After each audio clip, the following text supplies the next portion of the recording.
Evening, people. What's going on? It's your boy John. Got a good video topic for today.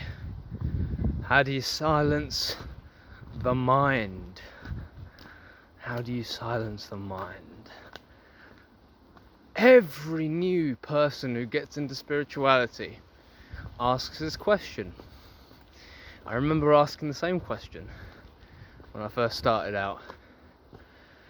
How do you silence the mind? Because the first few times I meditated, I experienced profound peace and oneness with everything, including myself. For the first time in my life, I can say I experienced true happiness.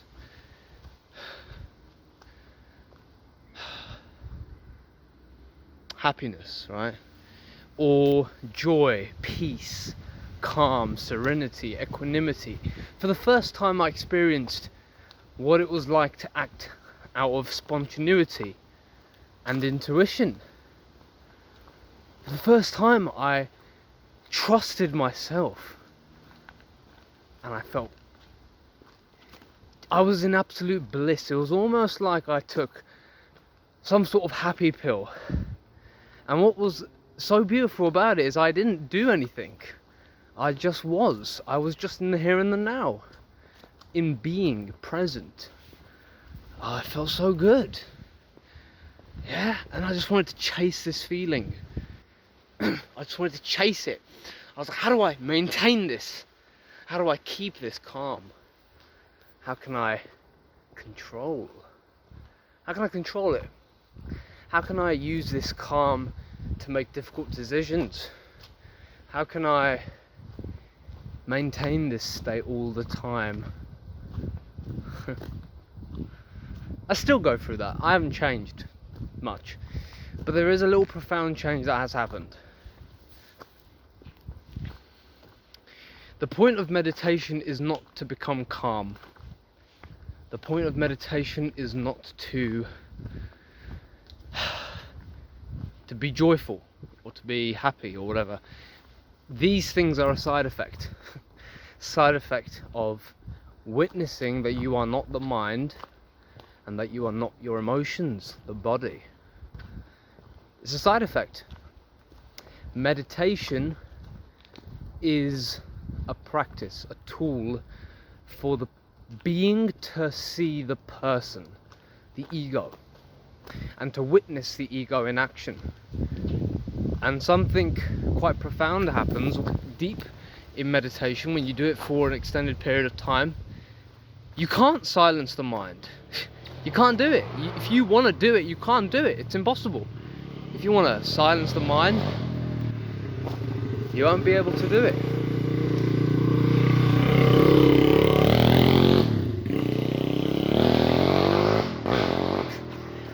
A lot of this is a dirt biking track, so a lot of people come here with their bikes and quad bikes and the like.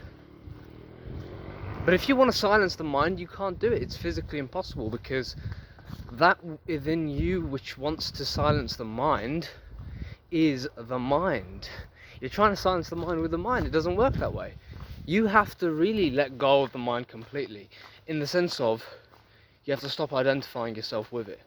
Which means if there's a thought that says, I want to silence the mind, you have to take that as if it is the mind, because it is. Right?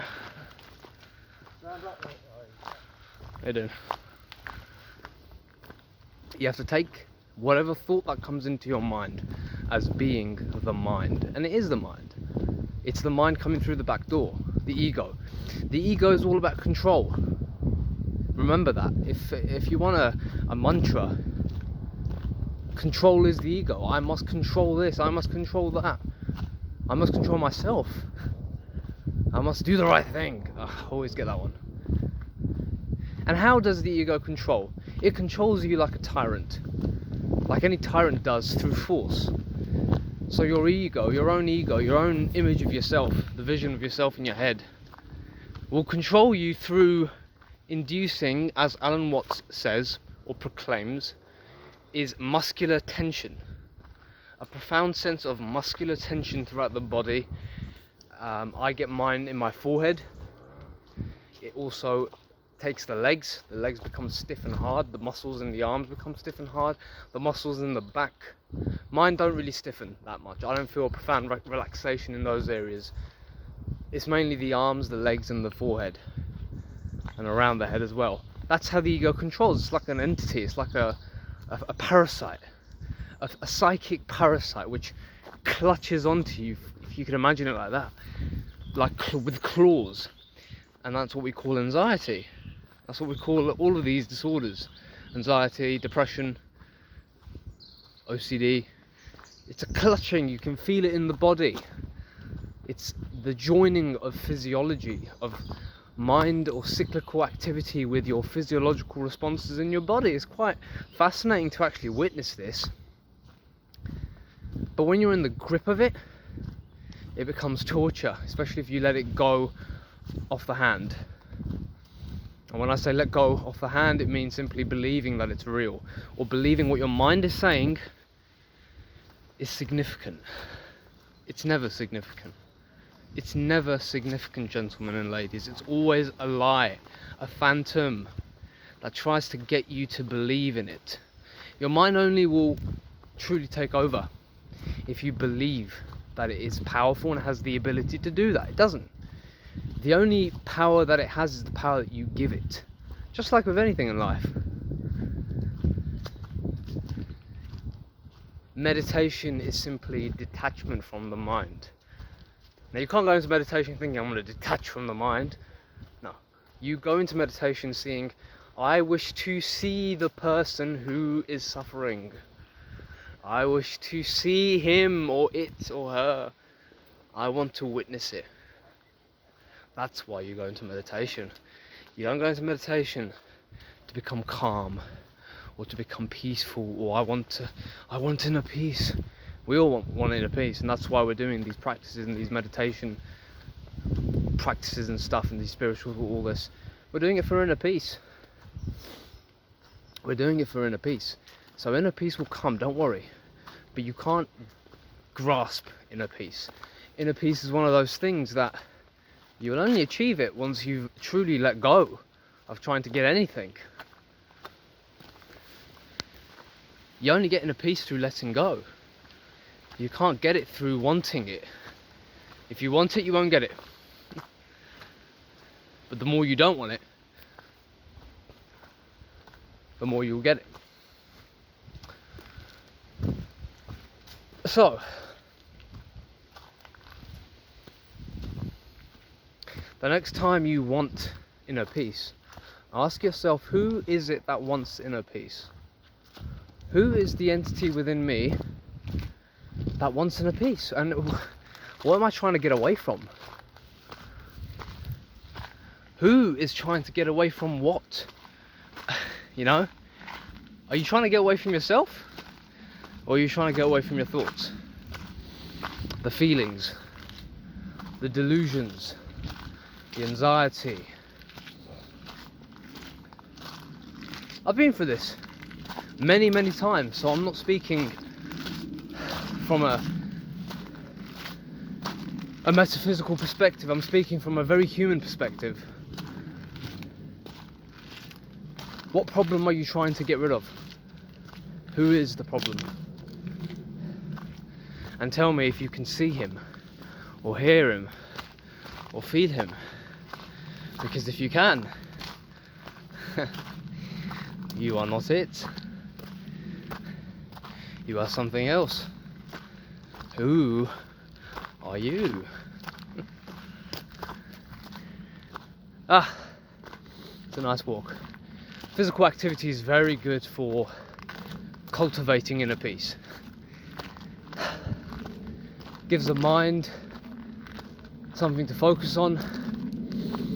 Energy is being used productively rather than unproductively. It's good.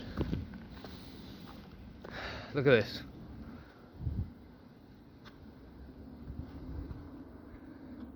The top of the hill. The view on the top of the hill. It's sort of like the feeling when you are in the grips of the mind. And you feel like what your mind is saying is true, and all the anxiety and the pain and the fear is really affecting you. But then after the day's over, and let's say you meditate or you do some exercise and you're sort of resting, your mind suddenly goes quiet, and all of a sudden you feel at peace. And this is what this view reminds me of, is when you're down there, it feels like you're climbing an uphill battle. It's hurting and it's painful, all this fear and shit. And then at the end of the day, you get to the top and you can just be like,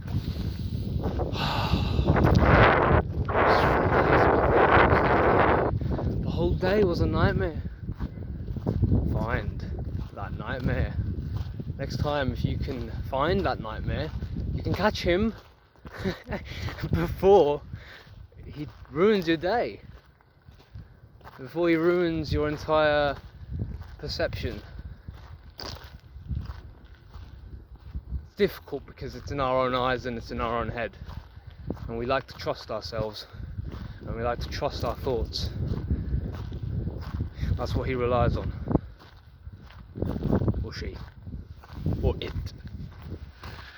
Anyway, gentlemen, that's it. Hope you enjoyed the video. And ladies, I keep saying gentlemen, but not ladies. If there are any ladies, I do appreciate you watching the video.